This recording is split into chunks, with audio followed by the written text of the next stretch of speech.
Bloch कौम ने जिस भी जंग में दोस्ती की खातिर या मदद की खातिर किसी दूसरे की जंग में हिस्सा लिया तो उस जंग में हमेशा फतह उसकी हुई जिसने बलोच कौम से बलोच जंग में साथ मांगा और बलोच लश्कर को मदद के लिए पुकारा। अहमद शाह अब्दाली ने मराठों और सिखों के साथ जो जंग लड़ी उसमें बलोच लश्कर और अमीर बलोचिस्तान मीर नूरी नसीर खान से मदद मांगी और दोनों जंगों में फतह हुई। सिखों के साथ जंग में गंदा सिंह तारीख दान मीर नूरी नसीर खान की बहादुरी को बहुत सराहा और पानीपत की जंग में मरहट्टों को शिकस्त देने के बाद बुगडी और मरी कबाइल के लोग मरहट्टों को अपना गुलाम बनाकर बलोचिस्तान लाए थे और आज भी मरहट्टा नाम का कबीला बुगडी इलाके में मौजूद है जो मुसलमान हो गए थे और बलोच में सम हो गए और खुद को मरहट्टा बुगडी कहते हैं। और इंडिया की मरहट्टा फिल्म इंडस्ट्री एक फिल्म बना रही है जिसका नाम बलोच है जो पानीपत की जंग के बाद की कहानी पर बनाई गई है जो कि इन मरहट्टों पर बनाई जा रही है जिनको बलोच अपना गुलाम बनाकर बलोचिस्तान लाए थे। इसके अलावा जब फारस ईरानियों ने हलबंद जंग में अफगान को शिकस्त दी तो उसके बाद अहमद शाह अब्दाली ने मीर नूरी नसीर खान से बलोच लश्कर मांगा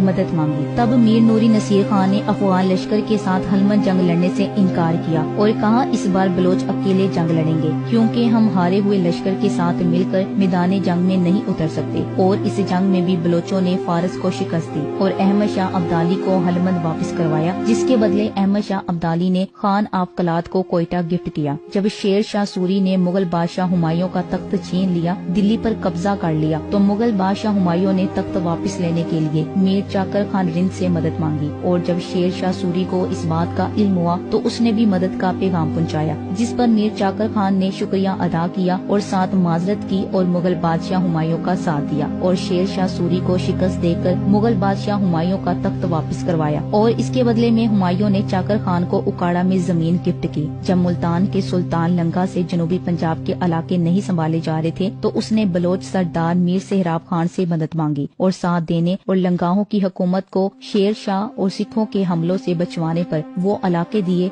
जो आज डेरा जात कहलाते हैं जो बलोच सरदारों ने अपने नामों से कायम करके हुकूमत की। जब अमान पर कीनिया के अफ्रीकन नस्ल लोग हमला करने का प्लान बना चुके थे और अमान पर कब्जा करने वाले थे तो अमान के बादशाह ने मकरान के बलोच सरदारों से मदद मांगी और बलोच लश्कर को अमान के अरबी लश्कर में शामिल करवाकर कीनिया के अफ्रीकन नस्ल को शिकस्त दे दो चार किया और अमान हुकूमत ने फतह के बाद बलोचों को अमान आर्मी का हिस्सा बनाने और बलोचों को अमान में जमीन और नेशनलिटी देने का ऐलान कर दिया तो बहुत सारे बलोच वहाँ आबाद हो गए और अमान आर्मी का हिस्सा बन गए और जो वापस आए वो अफ्रीकन नस्ल कीनिया के लोगों को अपना गुलाम बनाकर मकरान बलोचिस्तान ले आए। अमान आर्मी में बलोच बहुत बड़ी तादाद में है और आर्मी चीफ भी बलोच है। मस्कत में अरबी के बाद दूसरी बड़ी जुबान बलोची बोली जाती है। अमान में अरब के बाद दूसरी बड़ी कौम बलोच है। इसके अलावा बलोच गल्फ रियासतों का बॉडीगार्ड रहा है और गल्फ रियासतों में बलोच जिनको अरबी में अल बलूशी कहा जाता है ने गल्फ रियासतों की सिक्योरिटी फोर्सेस का सबसे बड़ा हिस्सा रहे और पूरा गल्फ प्रोटेक्ट करते आए। आज भी गल्फ रियासतों में बलोच अल बलूच को सबसे ज्यादा बहादुर वफादार और बेहतरीन समझा जाता है और जंगजू सलाहियतों की वजह से बलोच को बाकी अरब कबाइल से ज्यादा